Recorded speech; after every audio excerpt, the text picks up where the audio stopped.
What's up, man? What's up? It's good to see you. Good to see you, Welcome man. to episode 6, I think, of An Untold Narrative. Thanks for being on. Nice. Yeah, thanks for having me. Who do we have?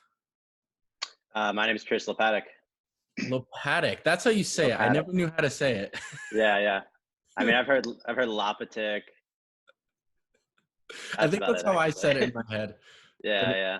Or, No, or yeah, it's Lopatic. Lopatic. I thought it was like Slovakian or something. I don't know. It's something like that. Something Uh, like that. how are you? I'm good. Where Pretty are good, you? man. Los Angeles. Okay. Do you live in the city? I live in Echo Park, which is pretty much part of the main city. It's kind of like LA is like a giant Yeah. suburb slash city. Not that much metropolis, but People always like mention like they're not even like, I guess they're kind of like boroughs in New York City, but they're just different segments of it. And I always think that's just like Yeah. going outside of LA. Mhm. But yeah, I have no idea. So I guess maybe give a 2-second background or overview of what you do and kind of where you are in terms of your career and stuff like that. Yeah, so I'm a footwear designer. I've been in the footwear industry for going on 8 years, so it's been a minute. I'm currently director of design for a brand called New Republic, and I'm from Pennsylvania. I moved to Los Angeles when I was 18 to go to school, and started my career out here, and I've just been out here ever since. So I know you, and I always like to start by saying like how I know the guest. And Mhm. so our relationship actually started when you worked back for Creative Recreation. Yep. Um, Back when I think people actually bought that brand. This is just my opinion. I don't Yeah. think anybody buys that brand anymore, just saying. No, for sure. And we had a relationship through Vibram and through Creative Rec. But then we kind of Yep. stayed in touch as you transitioned through different departments and Mhm. parts of your career and stuff like that, and then saw each other Mhm. at trade shows and stuff like that. And then we stayed connected through Instagram, which is the primary focus of this, is just to like kind of have people that I've met through the years of social or through my job and career and kind of just talk about stuff. And I didn't even know you're from Pennsylvania. So that's Yeah. news to me. Where in Pennsylvania did you grow up? A small town called Middletown. It's near Harrisburg, which is the capital, and I don't think most people know Harrisburg or Middletown. So to give an idea, it's like an hour and a half northwest of Philly, 3.5 hours from New York City. So it was like kind of near all that stuff growing up. And so you said at 18 you moved to LA. Why? Hmm. To go to school? Where'd you go to school? I went to school at FITM, Fashion Institute of Design and Merchandising, which is in downtown Los Angeles. They have a couple campuses, but I went to the downtown Los Angeles one. Cool. Yeah, Yeah, it sounds similar to I don't know if you listened to Four with Ari, I but did. Yeah. he went from New Jersey straight to LA as Yeah. well for I know. art. I was listening to it yesterday actually, and I was like, "Dang, our stories are like kind of similar." So I gotta ask, like, how does somebody from middle of Pennsylvania get into fashion, and then make the decision to move across the country? Because I think that's like the biggest thing, right? Is like Hmm. I'm always really intrigued as to, and you can ask people. The theory of like industrial designers is nobody even Hmm. knows what industrial design is before you land in industrial design. I guess it's the same for Right. fashion, or maybe it is, maybe it isn't. Hmm. So how does your story align with that? Well, I guess to go back, it doesn't really like fashion isn't where it started. So I always cared about style. I always cared about shoes. Like even as a little kid, it was like the one piece of what I was wearing that I cared about the most. And I started skateboarding when I was like 12 years old, and that's kind of where I guess it all started because as soon as I started skateboarding, it was like that was it. Like skate culture was. I was a skater. A I wasn't a jock. I wasn't a runner. I wasn't into like anything except for skateboarding. And so the shoes were like one of the most important things because that's literally what you used like to Right. ride your board and do tricks. So I became like obsessed with different skate shoes. I had been sketching shoes before I started skateboarding. So, as soon as I started skating, I was just drawing skate shoes all the time. Just randomly, you Like, just started drawing shoes. yeah. So I kind of think I've like always been a designer. Like when I was really young, I used to like my mom says I started drawing when I was 1, which I don't remember, That's but bizarre. she says I used to draw lions, and I used to really be into like Lion King. So like that makes sense. And then when I got a little bit older, like 7 or 8, I was really into dinosaurs. So I would draw dinosaurs, but I wouldn't just draw like a T-Rex or a Velociraptor. I would like make up my own dinosaurs. Nice. And yeah, and then when I got into like video games, I would draw my own video game consoles that didn't exist. Like I was fascinated by like Sega Genesis and then Sega CD and Sega Saturn and like I guess like the lineages of Yeah, the different progression. consoles. Yeah, exactly. I was always like really fascinated by that. Huh. And I didn't even think of it as like design or career or anything. I was just like into it. Yeah, yeah. And so it was the same with shoes. Like, like Rodney Mullen was my favorite skater, still is. And I was like, I started skating in like 2004, I think, maybe 2005. I can't remember. It was somewhere mid 2000s. I started skating, and so like there was a certain shoe out at the time, but I would like go on the internet and like look back at like all the previous like Rodney Mullen shoes, like all the way back to the first one. So I was always just like obsessed with that. Damn. Um, so it kind of started in skateboarding for me, because I feel like that's where I got like really into shoes and like really into like drawing and actually thinking about, if I were designing a shoe, like what would it look like? So then when I got a little bit older and was looking into schools, I was like, oh, I want to do school for footwear design. And so I went to different like college fairs or whatever. Yeah, yeah. And everyone was trying to sell you on whatever their school was teaching, and like half of it wasn't even design. Like I remember I went to some like college fair with my mom when I was 17, and this school was like, oh well, you could do like, I can't remember the name of the major, but it was like material science or something, like chemical, like like basically like creating rubber compounds and Yeah, shit like yeah, that. yeah. And they were like, oh, one of the guys who took our course actually went on to develop blah blah blah compound for Nike. And I was like, okay, that's cool, but that is not at all what I'm Yeah, like yeah. going That's for. more like engineering and chemistry based. Yeah, yeah. So I was just like, what, like forget this. So I need to find. you knew footwear design existed when you were in high school? Yeah, I mean, when I started drawing shoes, I didn't think about it like footwear design was a thing, but it was like, I saw shoes everywhere. I figured someone had to be designing them. That's crazy. I never put Yeah. it together. To be honest, I don't remember how it clicked, but like at some point I was just like, oh, like I could design shoes. And originally I wanted to design skate shoes. Right.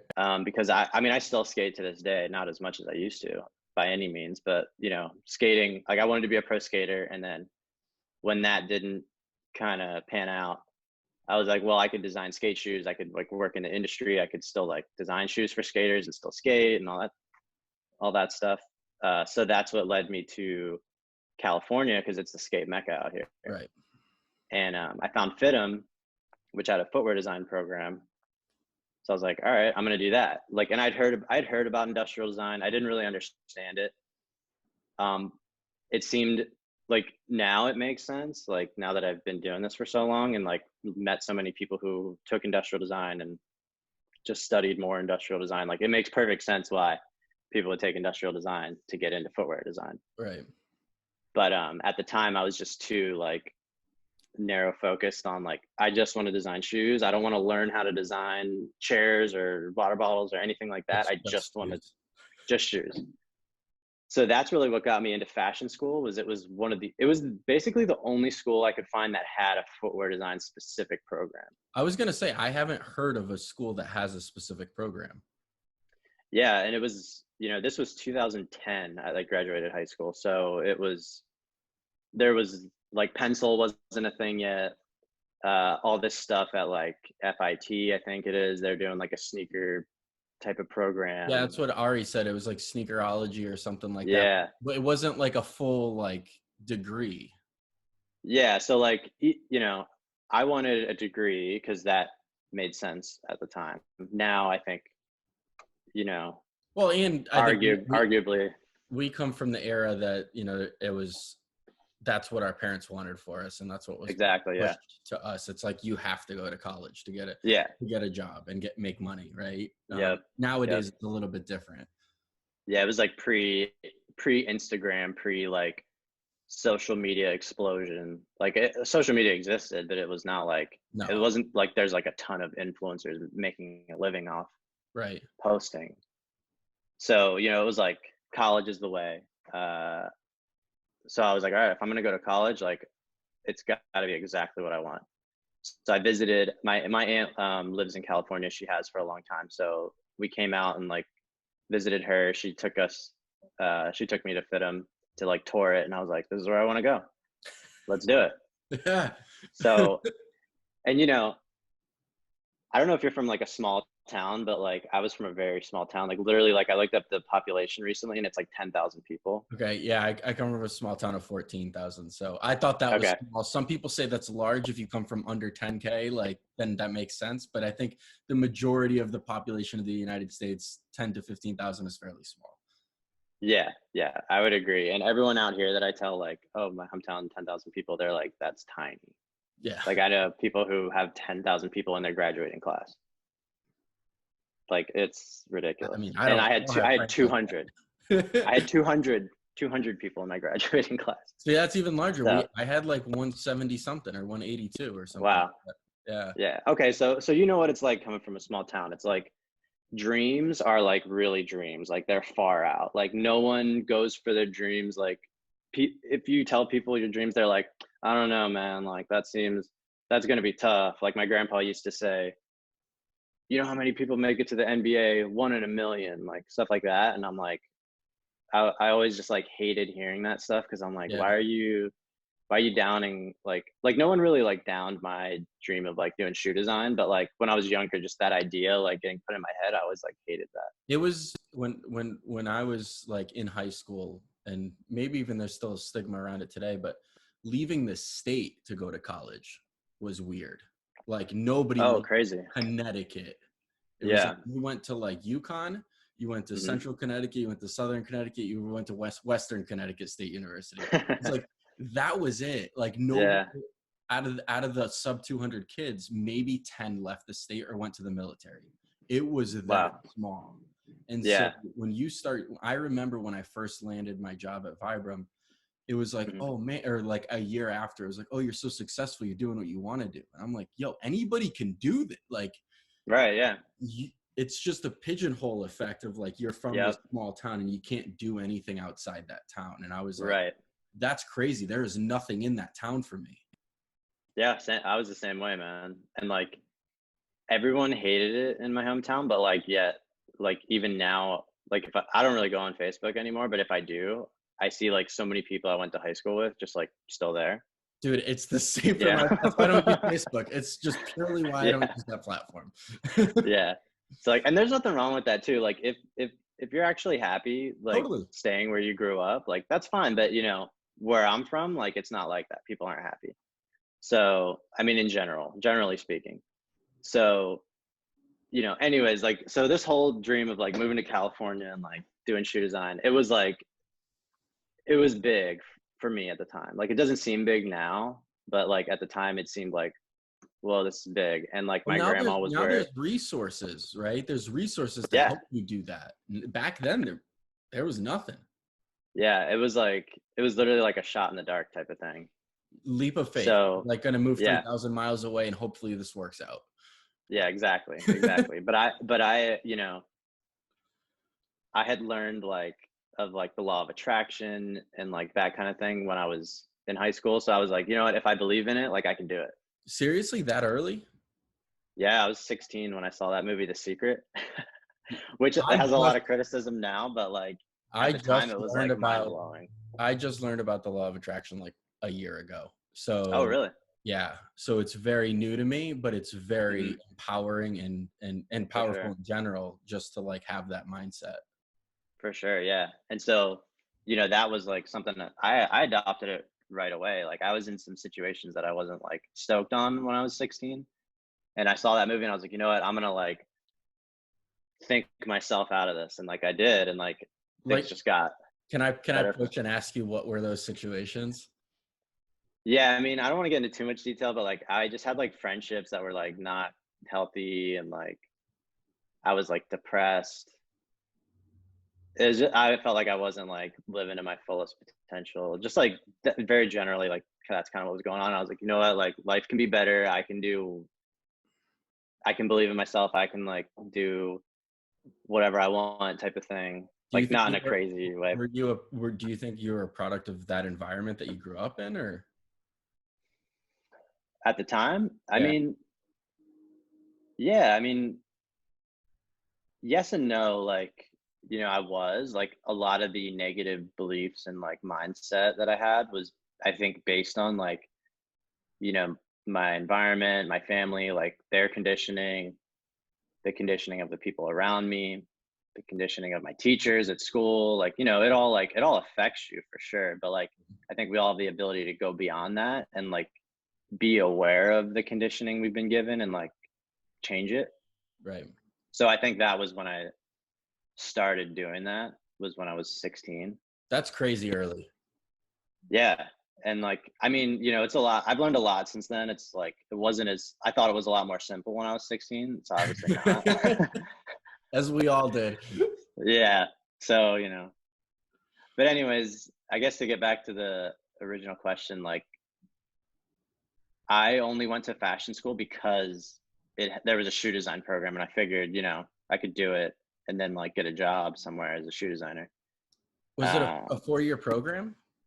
it was a two, well, it's kind of complicated, I guess, but basically you had to take a 2-year program, which they only had like apparel programs of different types, like merchandising or design or product development or XY, like a million different things. You had to take a 2-year program and then take a 1-year footwear program. Okay. So I chose product development as my 2-year program and basically learned like apparel, which I wasn't really interested. Like I never wanted to learn apparel per se. Like I just did it because it was going to get me to the footwear program. So I did that for 2 years. I did footwear projects wherever I could, which was only like, I think I only got to do footwear like 2 or 3 projects out of like 100 I did while I was there.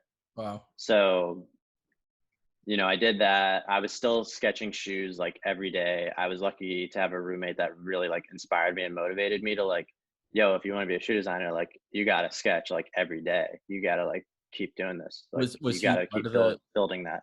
was he part of the program? He went to my school. He wasn't in my program, but I found him on like the school portal for like roommates because Cool. there wasn't like exactly dorms in my school, but there was student housing like in apartment buildings, and I was like not trying to do that. So I found a roommate and in an apartment, like not school related, but he did go to my school.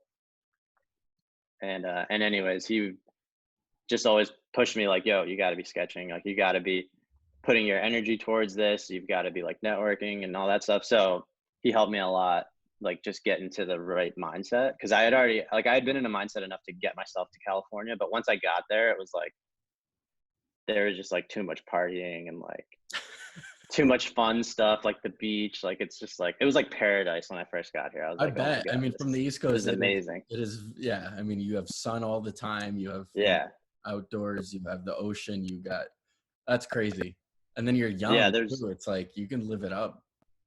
Yeah. I was 18. I turned 19, like right, like 2 weeks after I moved here.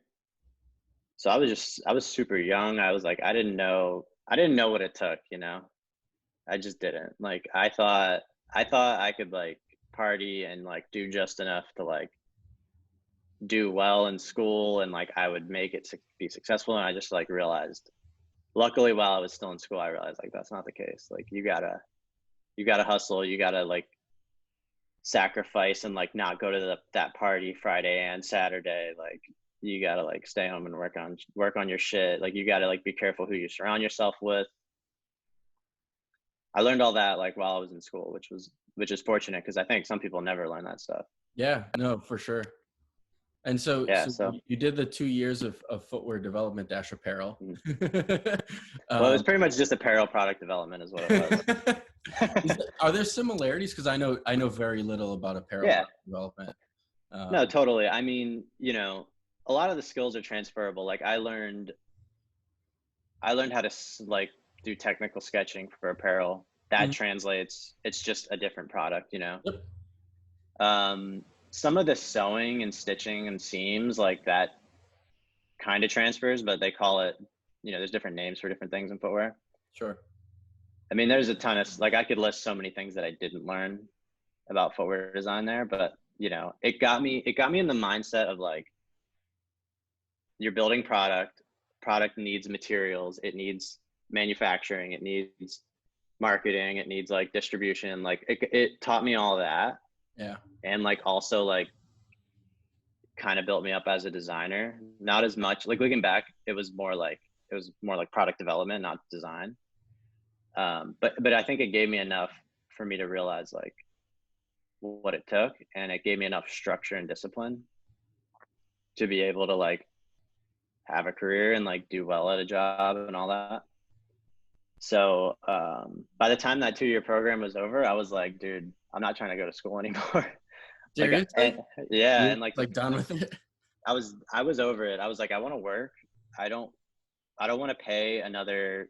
It was going to be like $35,000 to do the footwear program. I was like, I don't want to go into more debt. I already have student loans from this 2 years. Like, let's see if I can just get an internship somewhere and like maybe get paid, maybe not, and like just learn that way. I figured 6 months at an internship would teach me more than 6 months in a footwear program at school.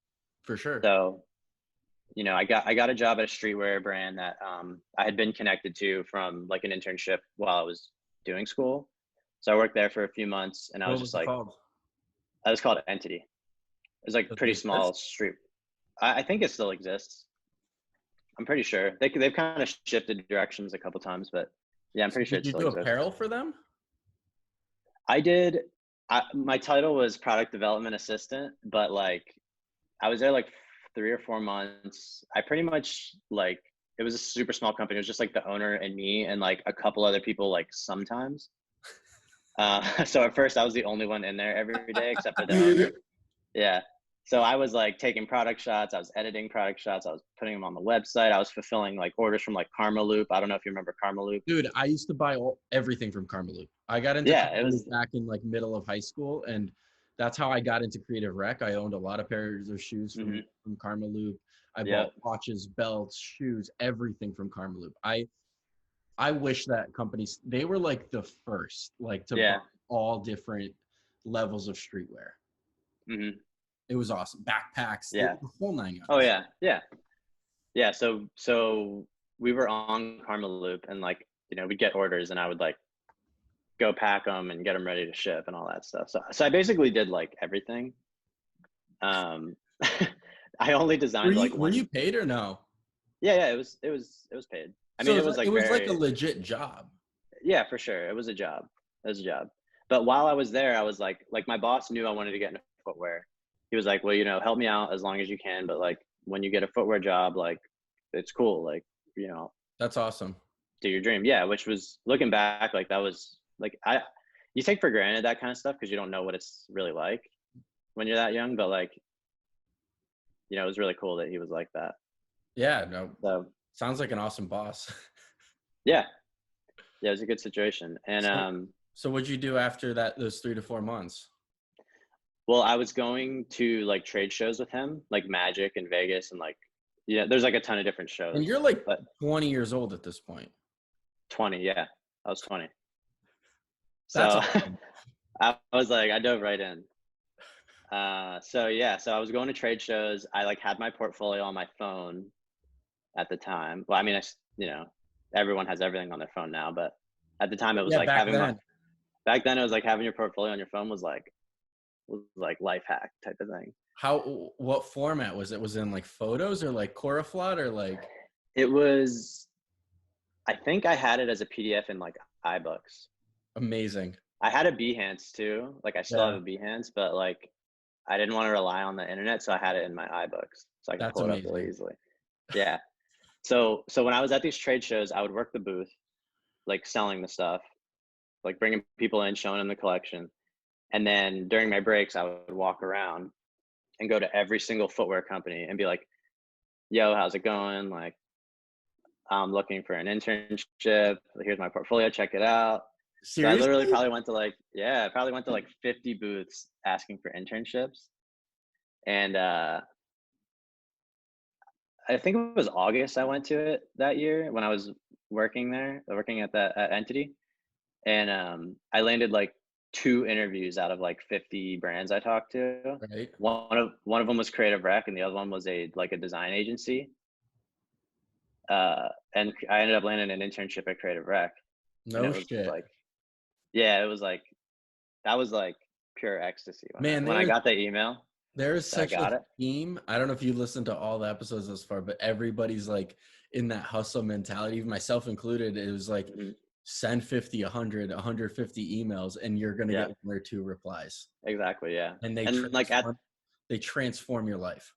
yeah, but like at the time, it was like, you send 50 emails and you want 50 responses. You kind of Oh, like expect 50 responses. oh yeah. So when you get two, you're like, oh man, like Oh, my for shit's not good enough. I'm You're not not a like I good didn't sell designer. them enough. Yeah. Yeah, like Your portfolio sucks. You go back and revise it 25 more times and it's not necessary. yeah, exactly. So, but now I just realized like, yo, everyone's busy as hell. Like Yeah. if you don't need an intern, like chances are pretty good you're not gonna the company like if the company doesn't need an intern and like the guy you emailed super busy, guy or girl you emailed or whoever, they might not respond. Like it's Yeah. just kind of how it works. So, Unfortunately, not everyone has enough time to respond to everybody. So yeah. What so what year did you start with Creative Rack? that was 2012. Okay. So I started October 1st, 2012, which to me was like crazy alignment because I would have started the footwear program, which I'd been accepted to, by the way. I'd already been accepted. I'd already been like cleared for that. And then like a month before that trade show I went to, I just kind of took another leap of faith and told my school like, hey, I'm actually going to decline this program. Like I'm not going to take it. And they Wow. were only letting in like 10 or 11 people. Like I'm kidding. it was like a 6-month program. There would only be 10 or 11 people like per program.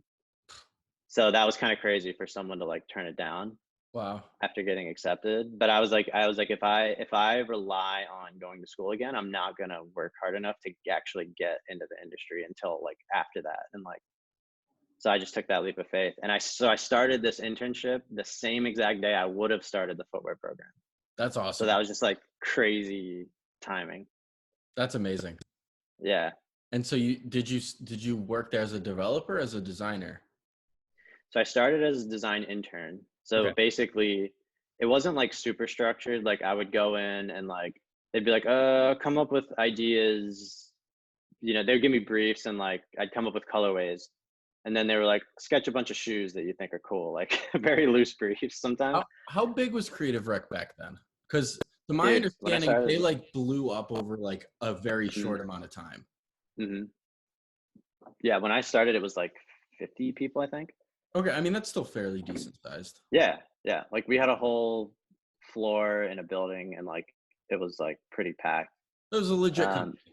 Oh yeah, for Okay. sure. Yeah. It felt like I went to a big company, even though Okay. it's like not huge, but it felt like it at the time. So I did design intern. They started me part-time. I think it was like 3 days a week. And I was just like working my ass off, like staying late. I told the design team so much, like anything you need, anything, I don't care what it is, give it to me. So, I would do like the designers would do colorways and then I would fill in the specs. Like I would do the CADs so that they didn't have to do it. Like, Yeah, I nobody was just likes doing to be like the CAD all, monkey, but you were like, fuck it, I'll do it. yeah, I was like, I don't even know what a CAD is. Like, I need to learn this shit. Like I didn't learn about footwear CADs in school, you know? Oh, that's right. Like I learned about spec sheets like for apparel and like those type of tech packs, but it's a lot different than like footwear tech packs and like CADs and all that stuff.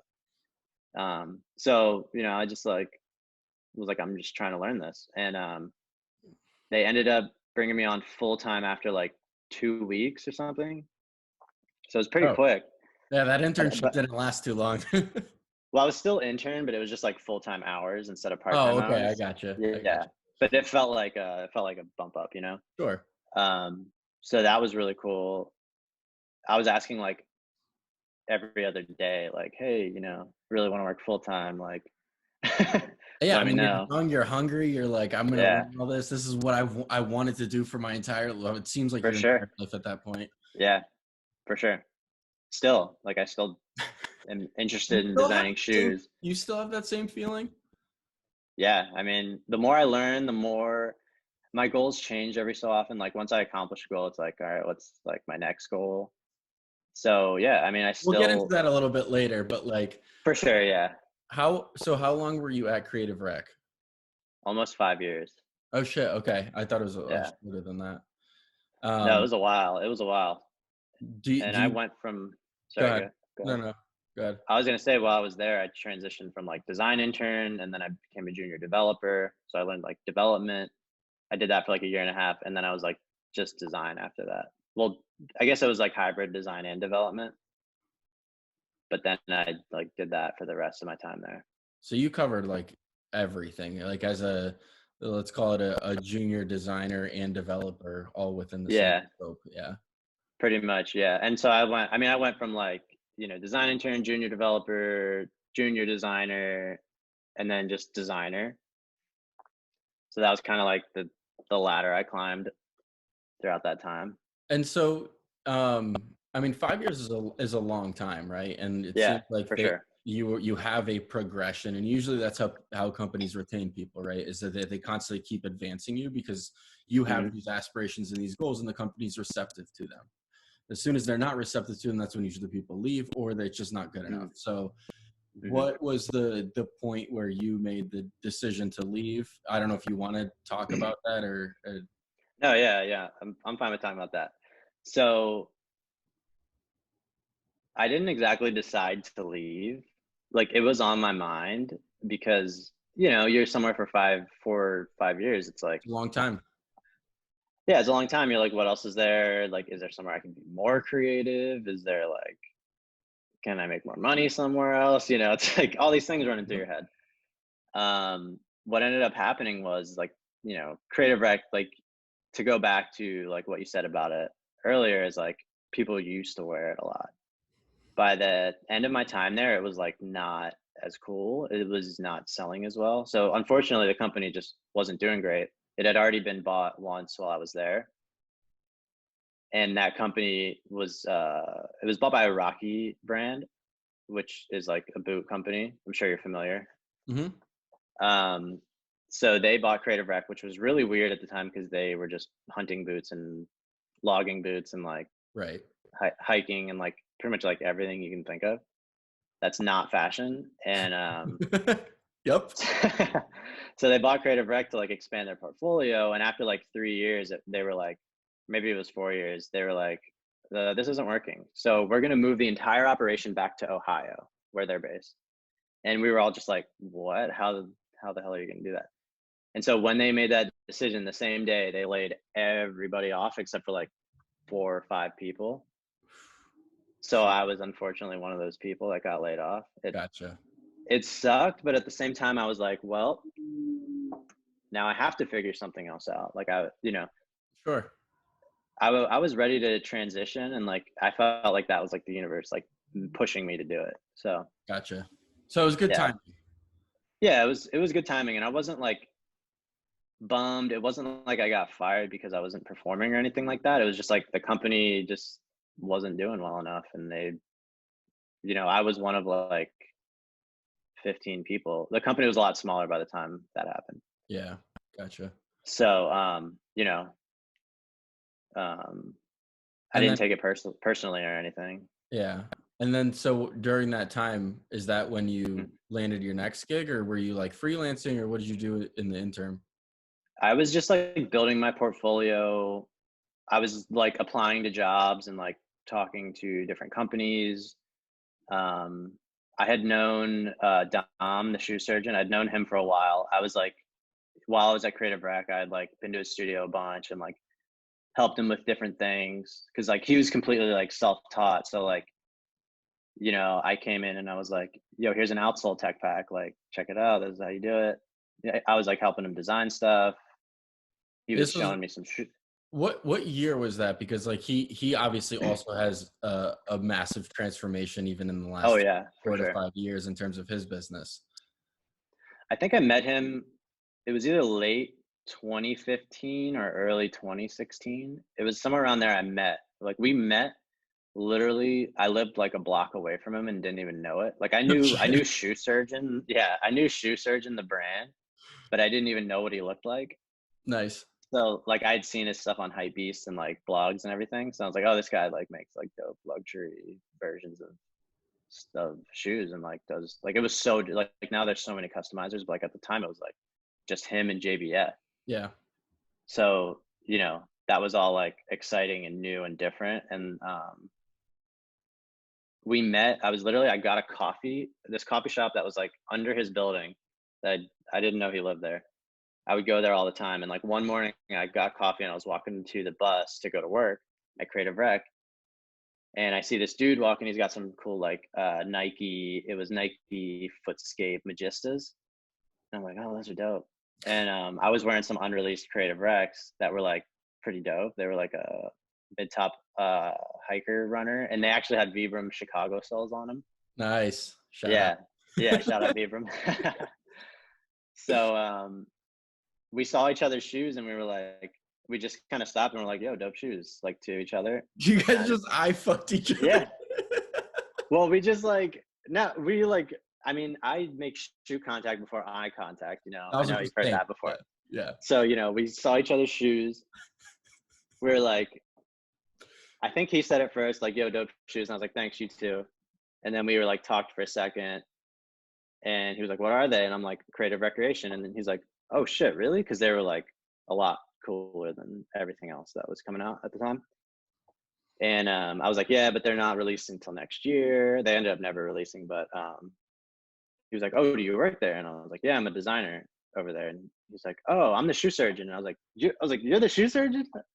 He's like, "Yeah, here's my card." And he gave me his card. He's like, "Come," he's like, "I want to have you by the studio sometime." And I was like, "Yeah, that'd be awesome." So I No like hit him shit. up yeah, I hit him up later that day. I went to his studio like a week after that or something, 2 weeks.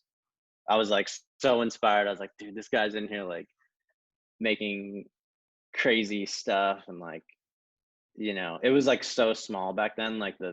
his space was like probably 1,000 square feet or less. I Wow. don't remember exactly.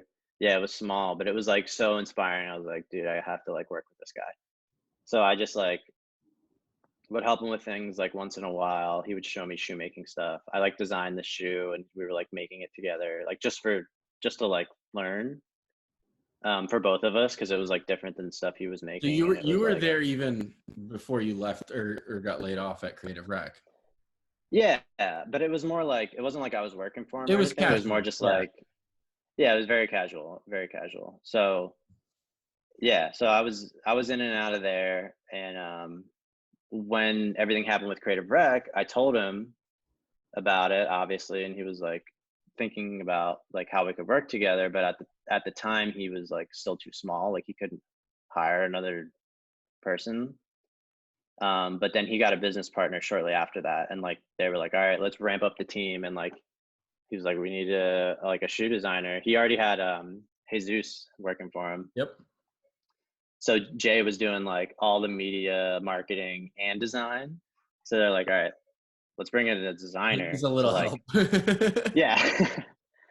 So when they were ready to do that, Dom had me come in and start as director of design there, and kind of like I helped like establish the design department and like What year was this? helped. This was 2017. Okay. So the creative rec thing went down in like July 2017, and then I started working with Dom. I started working with him like freelance in September 2017, and then like full time in like I think it was October 2017. Gotcha. That's Yeah, awesome. yeah, and so that's where that whole thing started. And then six months after that, I mean, I took a shoe surgeon course in March of 2018. Yep, So yep. again, it's one of those, and I didn't, I like think I knew that you were there, but it was like, oh shit, like we're here again. Yeah, uh, exactly. so it's just crazy how things have connected over the years. But yeah, so even that was early on, and I remember that like you told me you were like the director of design there, and I'm like, I didn't even know he had a design team, and you're like, yeah, I'm kind of working on it. Yeah. Yeah, so I think like I think I had just hired 2 designers when you took that class. Yeah. So like the design team was like very new. Like I had started a few months before. We had all these crazy projects and it was like I was like, I need help. So they're like, all right, hire some designers. So I hired one and then within um 2 weeks I was like, we need another one. So I hired Gabe Gonzalez, Yep. who you know. Shout out Gabe. Shout out Gabe. After 2 weeks, he was killing it. But after 2 weeks, I was like, we need more help. Like we're all like working till like midnight every day and shit. So then I hired Chris Morales. Shout out Chris. Shout out They're both Chris. doing really, yeah, they're both doing really cool things now. So And also, you're the I'm second excited. person to shout out Jay as well. So Yeah, I know. I heard. I I heard. All right. You need to get him on one of these, man. do. Jay's awesome. You're right. I should actually. Yeah. So so yeah, I mean, hired a What design team there, Let and me let yeah. me ask you a question, because like obviously you came in at a pivotal point in the shoe surgeon sphere of things. Hmm. What was it for Dom? And here's the thing about this what I'm trying to do with an Untold narrative. I don't want to bring in people who have a following her or who are super Sure. famous. Sure. Sure. I want people who live on the ground floor like I do. Okay. So like I'll Yeah. probably never have Dom, and I have a good relationship with him, and I love Dom, and he does tremendous things. But like, what was the transformation period for him in his business that he was able to grow so fast? Was it just having a business partner? Like, how did they accelerate? Like, are you able to share something like that? Yeah, I think so. I mean, hopefully it's okay, but but you know, he was blowing up before he had a business partner. Like, He worked on like Justin Bieber stuff, and like he was yeah, very much in touch with celebrities before it was like for a sure. normal thing. Yeah, so like he did the Justin Bieber thing. I think that was like more like in the beginning what like started his like real trajectory. But you know, when I knew him, like when I met him and like throughout that time before working with him, he was making shoes for like Trinidad James and like just like other celebrities. I can't even think of their names. I'm like terrible with celebrity names. But he was doing it. Like people knew him and like he had like high profile clients before he had a business partner. It's just that like he only had so much capacity. And when you're, you know, when you're running your own business and like you're making that money and putting it back into your business, like there's only so much you can do with it. Yeah, there's Like so many hours in the day.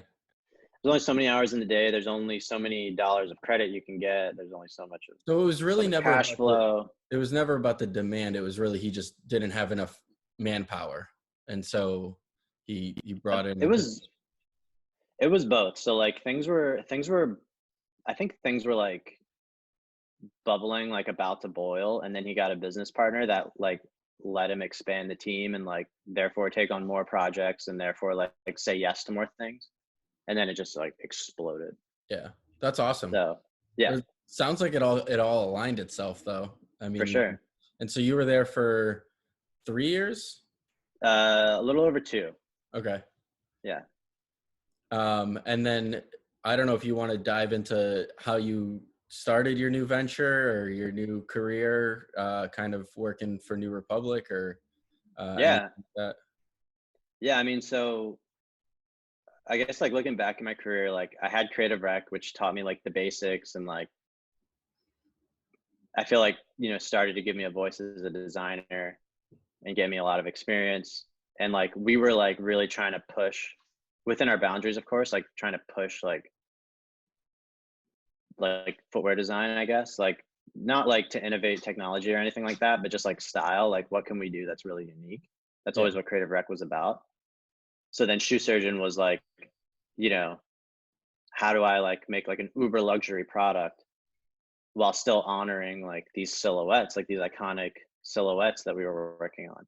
Right. So like that's where I learned. I mean, I knew Jordans, I knew like, I knew about like a lot of that sneaker culture stuff before, but like working with it every day and like working with clientele that really cared about it was like opening my mind up to a lot more of that.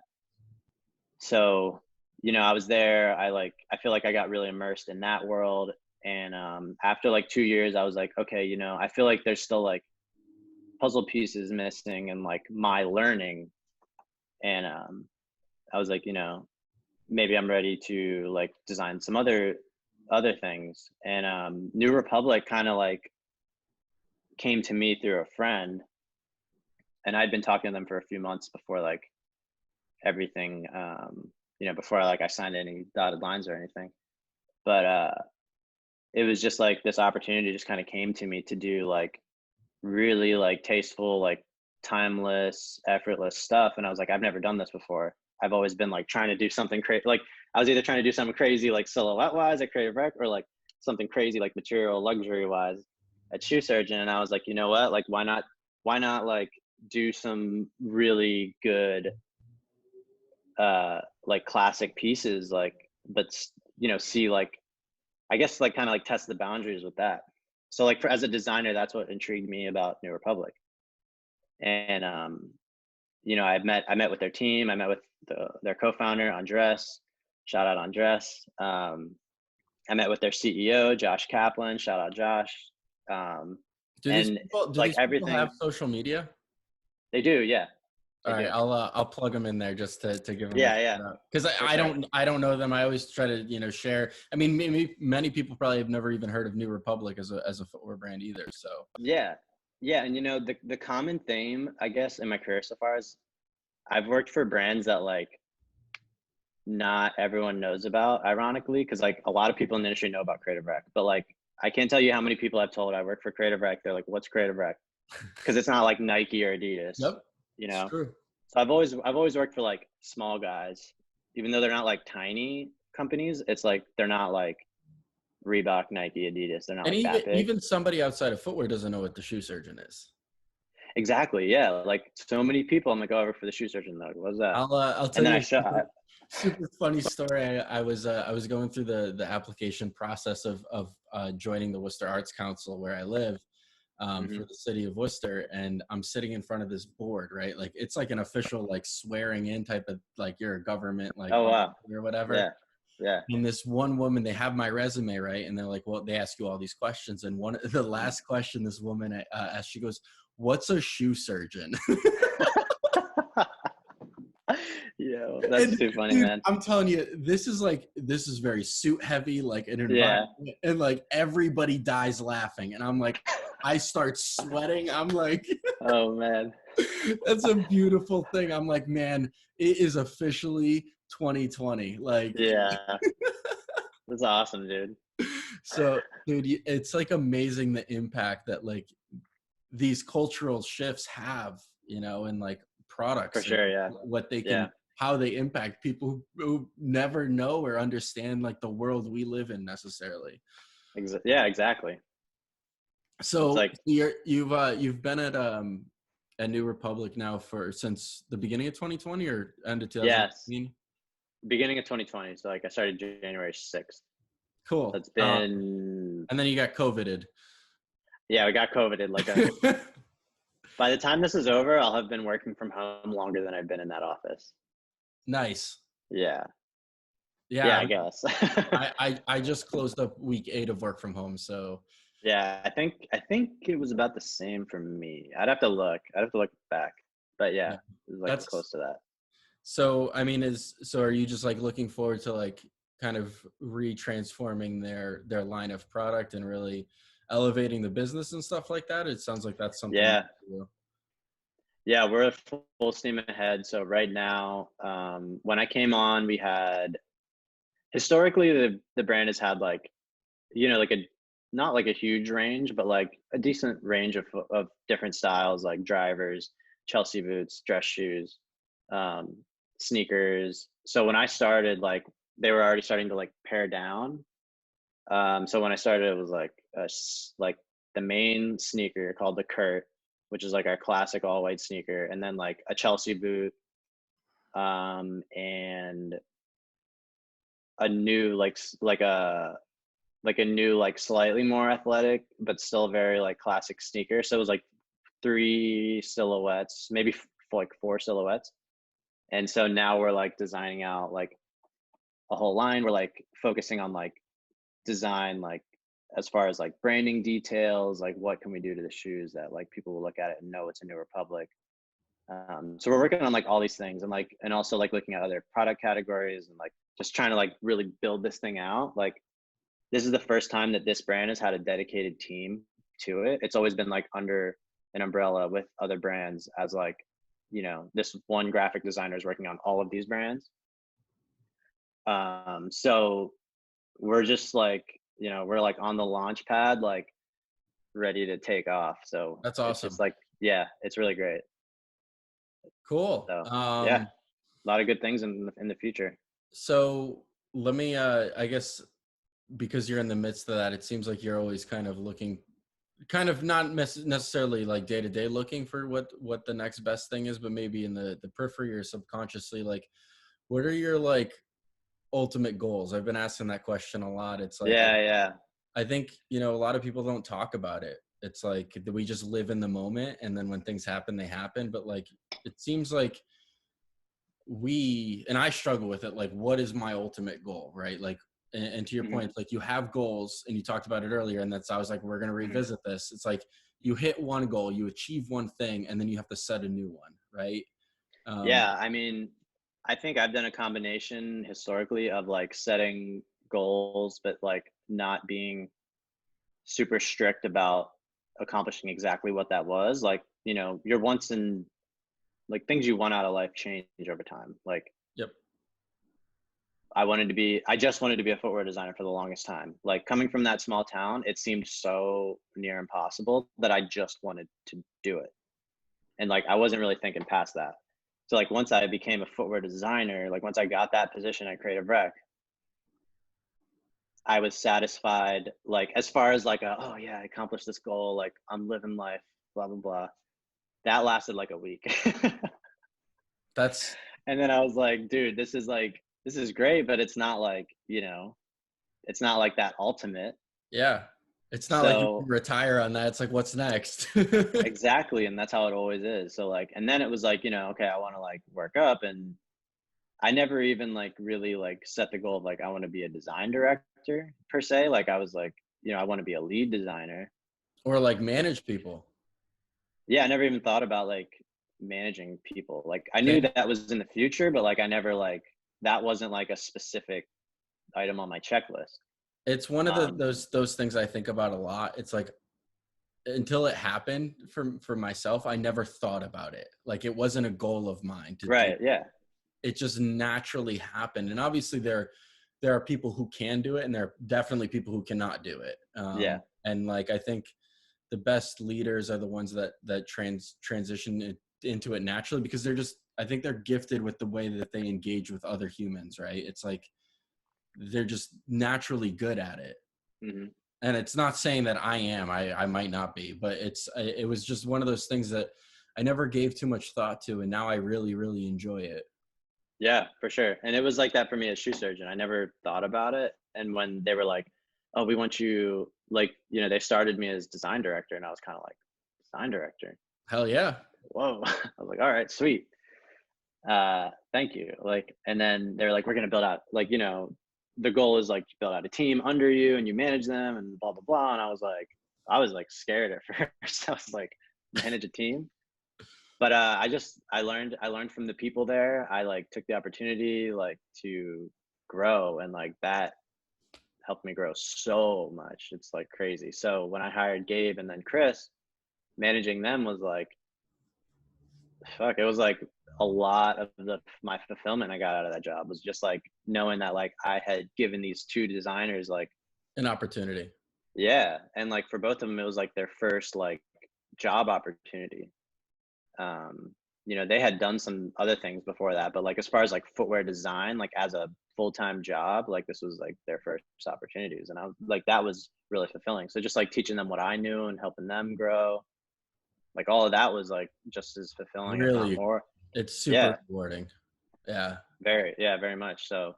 I was like, oh, never like realized that was like in my in my trajectory. Like I want to do that more. 'Cause Um, it seems like up to this point, like you use the word manifesting. It's like you've yeah, envisioned these things and then you go do them. yeah. And so like, do you have a next tier? Obviously you're in the midst of one of your next chapters, but hmm do you know what you want to do long term? I do have some ideas for sure. I think like But are you willing to share them? yeah, I mean, as far as like jobs and like my positions I've had, like I've never gone into them thinking I want to be here for like a creative rec wasn't like I want to be here for 5 years and then do something else. And like shoe surgeon wasn't like I want to be here for 2 years and then do something else. It was always like, let's see how this is. Like everything's a learning opportunity. Yep.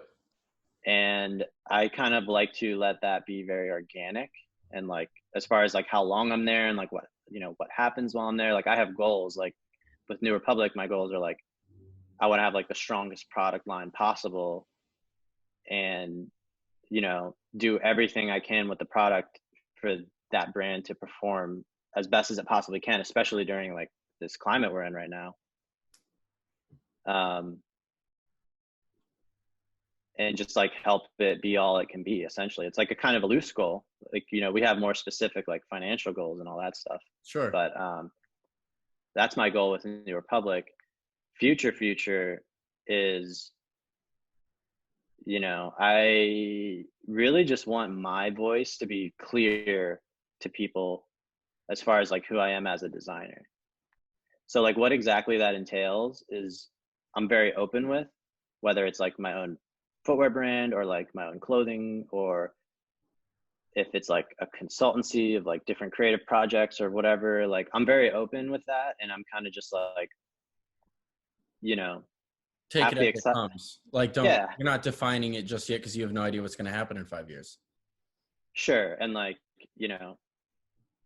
that's not to say like, I'm out on a boat in the ocean not guiding it anywhere, but like uh I think that like as much as you can set specific goals to manifest, like at the same time like life can give you things that are way greater than anything you can imagine. I hear some people talk about manifestation like if you can't imagine it, like you're not going to get anything you don't imagine first. And I'm like, I believe that to a degree, but I also have had situations where like I manifested something, but like what I was given was like way better than I could have even imagined. Or like there were all these things that I hadn't thought of, because you're not just manifesting from like your conscious thought, you're manifesting from your subconscious too. And also, I think that relatable, it's like when people set expectations, it's just really setting up for disappointment, because Yeah, if you for can sure. live without expectations, then you won't be disappointed per se, right? Because you'll leave it Exactly. Yeah. more open-ended. Yeah. And my philosophy is like, it's sort of like hope for the best, but what is it? Hope for the best, but plan for the worst, I think. Yeah. I don't like to plan for the worst. So what I like to do is I like to hope for the best, but then adapt every day to what's actually happening. I like that. So, you know, and so far I think, that's worked out well for me, but I think that's something you like refine over time Sure. and figure out what works for you. It's different for everybody. Yeah. I mean, So yeah, I really don't, I'm not a believer in like a 3-year plan or a 5-year plan. yeah, I think same. life is going to give you a right hook and an uppercut every day of the week. And you can't Yeah, plan, and you're not going to be able to block it, and you're not going to know which way is up eventually. yeah, So things just change too fast these days. it's true, man. It's very Um, true. And like, especially at a time like right now, I'm sure a lot of people are very I mean, this not certain is the about biggest things. right hook of them all. I mean, Yeah. I mean, nobody expected this. I think it's it's crazy. No. It's affected so many people. Nobody planned for it, and so many people are in really really poor situations. And I mean, let me ask you, how are you guys? How are you doing with like the whole COVID thing? I mean, it seems like you could do your job from home. I can do my job from home, which is I'm very Yeah, fortunate. Um, definitely. but like obviously, like people are in worse situations. It seems like you're overall all right. Yeah, I mean, I'm very fortunate that, we were already like skeleton crew at New Republic. So like, we haven't had to do any like, as far as like layoffs or furloughs, like that's not happening. And I'm literally the only designer. Like I work with my team to like, I'm not the only one that has opinions on product and like has input. Uh, but I'm the only one like doing like the full design work, I guess. Yeah, So that's already like very bare bones. It's like we need product, so we need a designer. So I'm very fortunate yeah, that's in that awesome. sense. I'm get to work from home. Like it's all the samples are being sent to my apartment.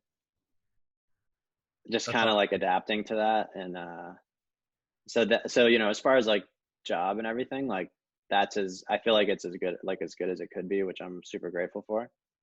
On a personal level, like it's tough to hear about everything that's happening in the world and like all the fear and like being afraid to just like leave your house without a mask, or like I just started running like a week ago, just like making sure I'm like masked up when I run and like trying to be careful.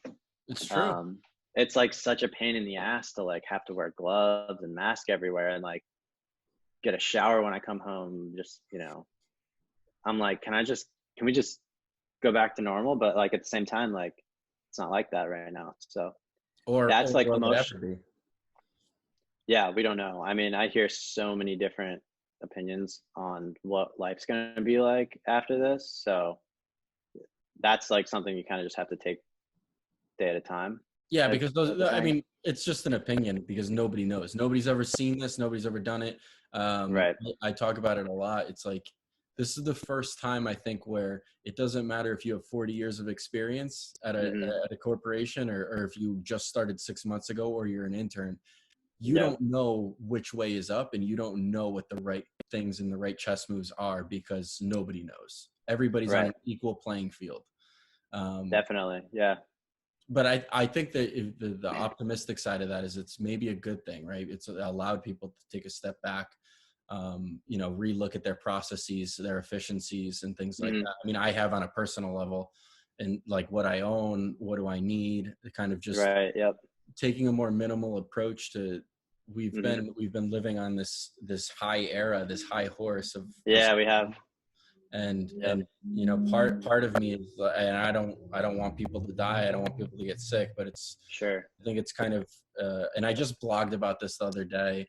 For myself it's like the first time it's kind of like in 8 weeks I like haven't had any anxiety or like depression or anything like that, where it's like I think it's finally settling in after eight Hmm. weeks that like to those points of like there's no FOMO, there's no fear of missing out, Yeah. Yeah.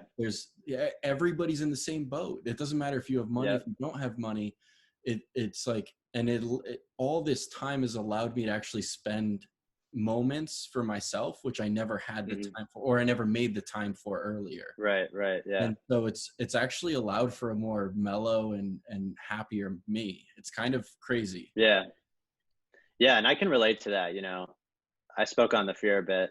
Like that, I think that's there. And I think no matter how happy anyone is right now, like it's okay to like not be certain about, you know, where humanity or life is going, uh, and acknowledge that.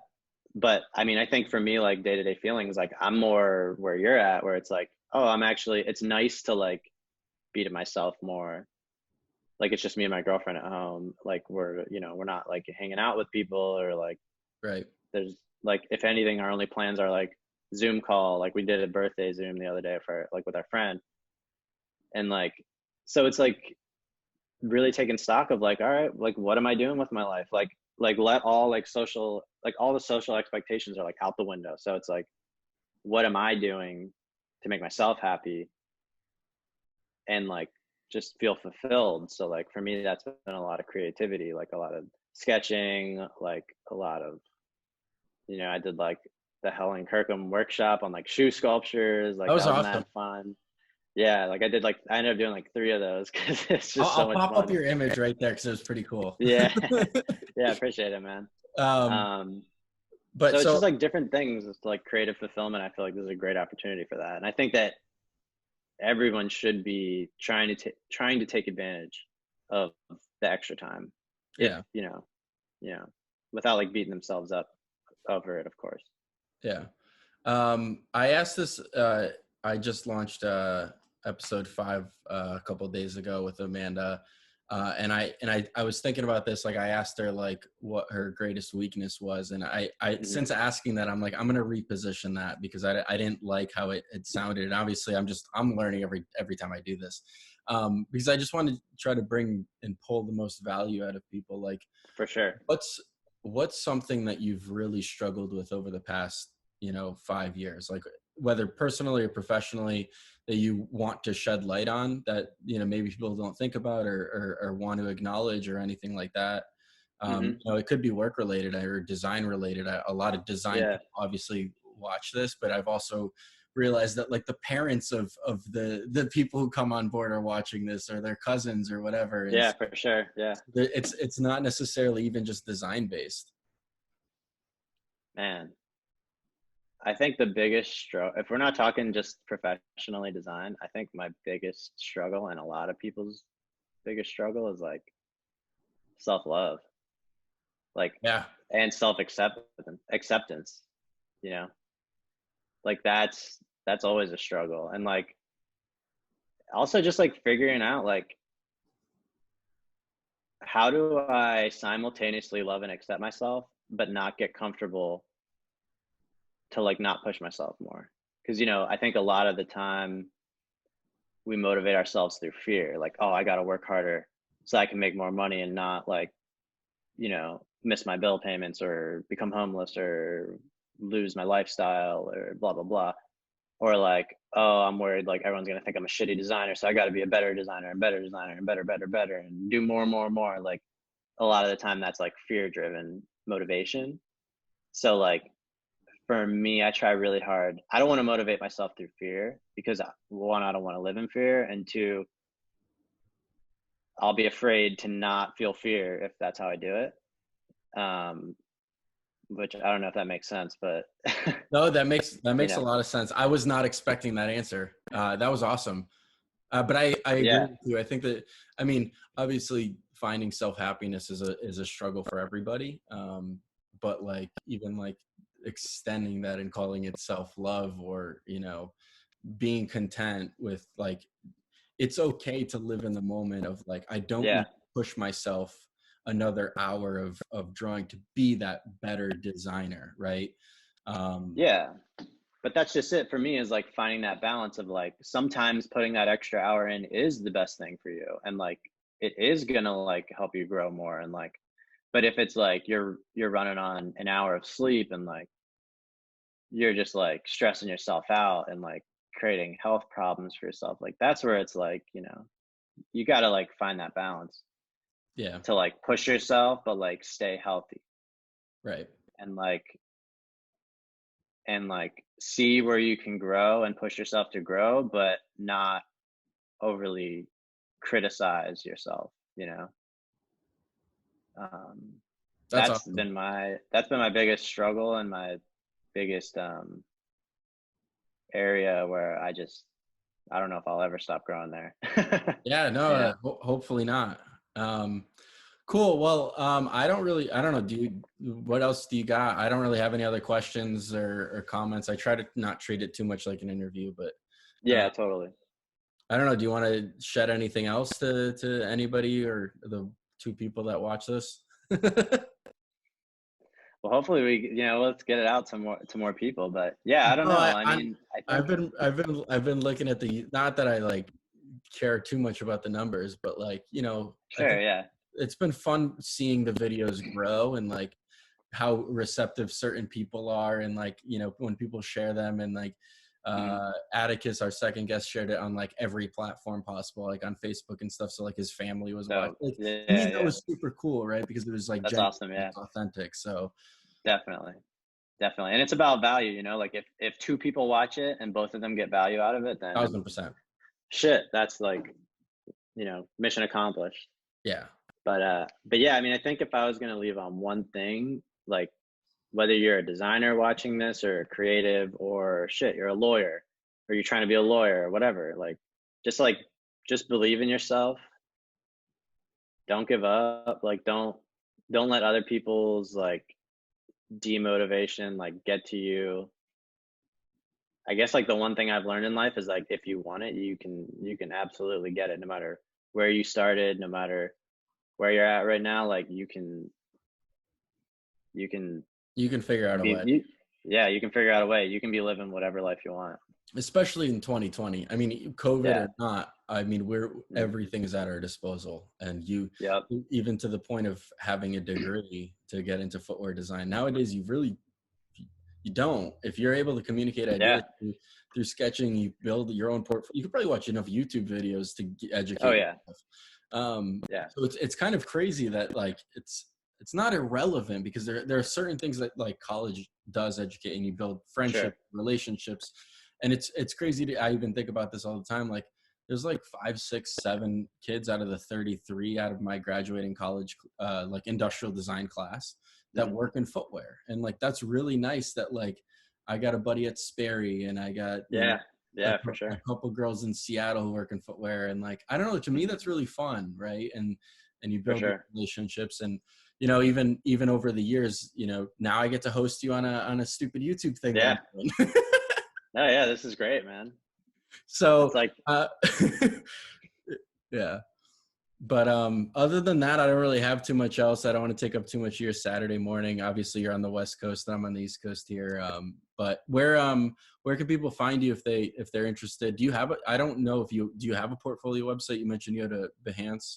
Yeah, I have a Behance. It's not super up to date, but you know, I welcome anyone to check it out. It's behance.net/Pierce Lopatic. Super easy. Which I can send you the link so that you can put it down there for people. But Behance, I think if you want to like hit me up or just like check out what I'm up to, Instagram, don't bother on Facebook.